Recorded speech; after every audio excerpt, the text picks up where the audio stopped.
नमस्कार दोस्तों, मेरा नाम है विपिन। आज हम बात करेंगे आईबीएस के बारे में। आईबीएस में बहुत सारी चीज़ें होती हैं दोस्तों, लेकिन हमारी प्रकृति क्या है, मतलब वात, पित्त और कफ वाले लोग अलग अलग तरीके से किस प्रकार से आईबीएस ठीक कर सकते हैं। और साथ ही में ये सीखेंगे ऐसा कौन सा न्यूट्रिशन प्लान है जिसको फॉलो करके आप अपना आईबीएस ठीक कर सकते हो। इससे पहले मैं आपको ये बताऊं, आइए जानते हैं आईबीएस के बारे में। आईबीएस की जो शुरुआत होती है दोस्तों, वो कैसे होती है? गैस और एसिडिटी। लोग गैस और एसिडिटी को नॉर्मल कहते हैं। आप भी किसी से पूछो, भाई साहब क्या हुआ, थोड़ा आप पेट पकड़ के बैठे हुए हो? कुछ नहीं भाई साहब, बस थोड़ी सी एसिडिटी है, थोड़ी सी गैस है, वो होता रहता है। ये जो एसिडिटी और गैस है जो होती रहती है, यही पहली फाउंडेशन है आईबीएस की। इसी से ही शुरुआत होती है और ये जिंदगी भर तक रहेगी दोस्तों, अगर आप इसको ठीक नहीं कर पाए सही समय पे। आयुर्वेदा में ग्रहणी रोग होता है, अर्थात आपके इंटेस्टाइन की प्रॉब्लम, पेट की प्रॉब्लम, इससे थोड़ा सा आईबीएस को जोड़ा भी जा सकता है। अब दोस्तों होता क्या है, कभी आपको कब्ज हो जाती है, कभी लूज मोशन आते हैं। इस चक्कर में आपका जो मेंटल स्ट्रेस है उसका लेवल बहुत ज़्यादा बढ़ जाता है। अगर आज मैं आप लोगों को बोलूं कि सुबह उठ के ब्रश मत करो, तो आप बोलेंगे विपिन तू पागल है, कैसी बात कर रहा है, मुंह से बदबू आएगी, हम अपने बॉस से बात नहीं कर पाएंगे, कोलीग से बात नहीं कर पाएंगे और हमारे दांत सड़ने चालू हो जाएंगे। यही चीज़ मैं समझाने की कोशिश कर रहा हूँ। जो समय है ना दोस्तों, अगर ये समय निकल गया खाना पचाने का और खाना खाने का, तो वही चीज़ होगी आपके शरीर के अंदर जो आपके मुंह के अंदर होगी। बहुत ज़्यादा खाना खाना, कई लोगों को खाना खाना बहुत पसंद है, वो अपने आप को फूडी बोलते हैं। फूडी मैं भी हूँ, लेकिन इसका मतलब ये नहीं कि पेट भर भर के खाना खाओ कि आपका इंटेस्टाइन उसको पचा ही ना पाए। सोचिए आपके पास बाइक है और आप उसको पेट्रोल से ओवरफ्लो कर दो तो क्या होगा? पेट्रोल गिरना चालू हो जाएगा, आपकी बाइक खराब होनी चालू हो जाएगी। यही चीज़ आपके पेट के साथ और इंटेस्टाइन के साथ होती है। आजकल गर्मियों का टाइम है और लोग क्या करते हैं, खाना खाने के बाद उनको कुछ मीठा चाहिए होता है। तो आजकल क्या होता है, घर में आइसक्रीम बन रही होती है या बाहर से ले आते हैं, डिनर किया और साथ में ठंडी ठंडी आइसक्रीम खानी चालू कर दी, बस वहीं से ही पेट का सत्यानाश होना चालू हो जाता है। दूध वाली चाय पीना, दोस्तों आई बटन में इसका लिंक है, मैंने पूरा समझा रखा है कि किस तरह से दूध वाली चाय पीने से बहुत ही खतरनाक रिएक्शंस बॉडी में हो सकते हैं, लेकिन वो हमें समझ में नहीं आते। जब तक समझ में आते तब तक ट्रेन निकल चुकी होती है।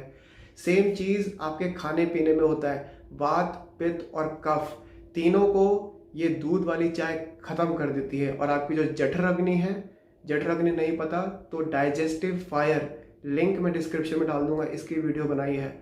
आपकी जठर अग्नि कमज़ोर होना चालू हो जाती है और यही कमज़ोर होके आपको लाइफ लॉन्ग प्रॉब्लम देती है। आयुर्वेदा में बोला गया है विषम भोजन, मतलब कभी कम खाया कभी ज़्यादा खाया। बहुत सारे लोग हैं जो फील्ड की जॉब करते हैं, 14 घंटे बाइक चलाते हैं, गाड़ियाँ चलाते हैं, समय नहीं होता। कभी उन्होंने बहुत ज़्यादा खा लिया, कभी कम खा लिया, कभी कुछ भी नहीं खाया। यहीं से भी शुरुआत होती है आईबीएस की और ये अंदर ही अंदर जठर अग्नि को कमज़ोर करता रहता है। जंक फूड खाना, अब अगर जंक फूड वालों को मैं ये समझाऊं कि प्लीज़ आप जंक फूड मत खाइए, तो वो मुझे ये रिप्लाई देंगे, माई लाइफ माई रूल, मतलब ये मेरी ज़िंदगी और मेरी मर्जी है, जैसे मर्जी मैं चलाऊं और जैसे मर्जी मैं खाऊं। उन लोगों का ज़्यादा समझा नहीं सकते, उनसे बस हाथ जोड़ के विनम्र पूर्वक बोल सकते हैं कि प्लीज़ आप ये मत खाइए, ये और कुछ नहीं है, आपके इंटेस्टाइन के लिए, आपके लीवर के लिए, आपकी किडनी के लिए जहर है। अब बात करते हैं दोस्तों हम किस तरह से आईबीएस को ठीक कर सकते हैं। आइए बात करते हैं वात प्रकृति वाले लोगों के बारे में। पहला, देसी घी लें, सौंठ लें और काली मिर्ची का पाउडर। थोड़ा सा सौंठ और थोड़ी सी काली मिर्ची हल्के से देसी घी में गर्म करके ऊपर से डाल के खाना खाने से पहले इसको ले लें। दूसरा, मूंग की दाल का पानी बनाइए और उसका सेवन कीजिए। तीसरा, जौ हो गया, बाजरा हो गया, इसकी बनी हुई रोटी खाइए दोस्तों। रोटी कितनी खानी है याद रखिए, जो आपका पाम साइज है सिर्फ इतनी रोटी खानी है, गेहूं का इस्तेमाल नहीं करना है। चौथा, बटर मिल्क या छाछ, बहुत ही सिंपल है दोस्तों। खाना खाने के बाद आपने ताज़ा छाछ बना के घर में ही खाना है। दही डालिए, थोड़ा सा उसमें पानी डालिए और सबसे ज़रूरी है आपका थोड़ा सा सेंधा नमक, उसको बनाइए और खाना खाने के बाद उसका इस्तेमाल करिए। अब हम आते हैं दोस्तों पित्त पे। लोगों को लगता है कि पित्त का मतलब आग है, लेकिन पानी और आग इन दोनों के कॉम्बिनेशन से पित्त बनता है। जो पित्त वाले लोग होते हैं दोस्तों, उन्हें क्या करना है, उनकी जठर अग्नि पहले से कम हो जाती है अगर उनको आईबीएस होता है। इसीलिए उनको ज़्यादा एसिडिक खाना नहीं खाना है, कम से कम नमक का इस्तेमाल करना है, और अगर नमक खाना तो सिर्फ और सिर्फ सीधा नमक खाना है, और मिर्ची वाला खाना नहीं खाना है। जितना भी चटपटा खाना होता है इनसे थोड़ा सा दूर रहना है।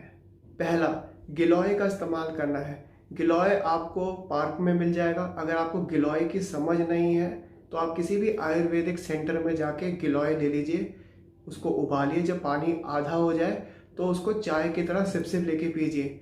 मुझे पता है दोस्तों, गिलोय बहुत कड़वा होता है, लेकिन पित्त वाले लोगों के लिए अमृत समान है। दूसरा, देसी घी, सौंठ और थोड़ी सी काली मिर्च, ये पहले मैं बता चुका हूँ, इसका सेवन करना है खाना खाने से पहले। तीसरा, छाछ पीनी है, लेकिन छाछ कौन सी, मिश्री डाल के दोस्तों। खाना खाने के बाद घर की ताज़ा ताज़ा छाछ निकाल के उसमें 1 चम्मच मिश्री मिला के मीठा मीठा पीजिए, बहुत हेल्प मिलेगा।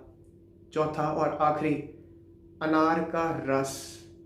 आराम से 2 से 3 गिलास अनार का रस घर बैठे बैठे पीजिए, बहुत आराम मिलेगा आपको। जिन लोगों को कफ है, अब उनकी बात करते हैं। मुरमुरे, अगर नहीं पता तो पिक्चर आपके सामने है। शादियों में यूज़ होता है, पूजा के टाइम यूज़ होता है, और लोग वैसे भी बहुत खाते हैं। जिन लोगों को कफ है और आईबीएस की समस्या है, उनके लिए मुरमुरे बहुत अच्छी चीज़ है। दूसरा, छाछ, मैंने उसकी आपको बता रखी है कैसे लेना है। देसी घी, सौंठ और काली मिर्च, तीसरा आपको बता दिया है पहले भी कि कैसे लेना है। अनार का रस, ये भी मैं आपको बता चुका हूँ। ये 4 चीज़ें बहुत ज़रूरी है कफ वाले लोगों के लिए। अब हम जानते हैं दोस्तों कि डाइट में हमने क्या लेना है। याद रखिएगा, 60% पूरे दिन में आप जो भी खाएंगे उसका 60% पोटेशियम से भरपूर खाना होगा। क्या क्या है वो, केला, टमाटर, लेटस और ककड़ी। आपके खाने पीने में 60% इन चीज़ों का योगदान होना बहुत ज़्यादा ज़रूरी है।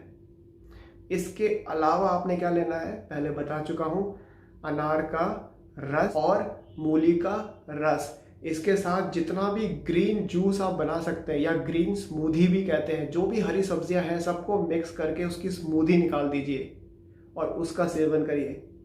दोस्तों, मेरे को पता है आईबीएस बहुत ही मेंटली आपको खोखला कर देती है, और ये बहुत ही लंबी चलने वाली इशू है, लेकिन इसको एलोपैथिक दवाई से ठीक नहीं किया जा सकता, क्योंकि ये कोई बीमारी नहीं है, ये एक सिंड्रोम है। इसको अगर ठीक करना है तो जिस तरीके से मैंने आपको समझाया है, इन चीज़ों को आपके अपनी डाइट में रखना है, तभी ये पॉसिबल है। अगर आपको और मेरी हेल्प चाहिए तो आप मेरे बिजनेस ईमेल पे मुझे मेल कर सकते हैं, जो कि है vipindacoach@gmail.com। आज के लिए इतना ही दोस्तों, आगे भी मैं बहुत सारी इन्फॉर्मेटिव वीडियोस लेके आऊँगा। प्लीज़ लाइक और सब्सक्राइब ज़रूर कीजिएगा। तब तक के लिए जय माँ भारती।